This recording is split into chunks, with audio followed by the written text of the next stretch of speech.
Rasululloh sallallohu alayhi vasallam aytadilar, kimda kim tongda mana shu kalimani aytadigan bo'lsa, la ilaha illalloh wahdahu la sharika lah, lahul mulku va lahul hamdu va huwa ala kulli shay'in qodir. Juda ham yengil kalimalar, har birimiz biladigan kalimalar.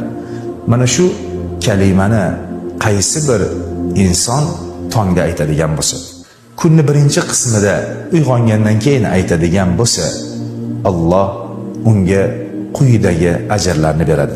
Birinchi, Ismoil alayhissalomni zurriyotlaridan bo'lgan bir insonni qullikdan ozod qilganni ajrini beradi. Alloh subhanahu va taolo mana shu kalima sababidan unga 10 ta yaxshilikni yozadi. Alloh subhanahu va taolo mana shu kalima sababidan undan 10 ta gunohni o'chiradi.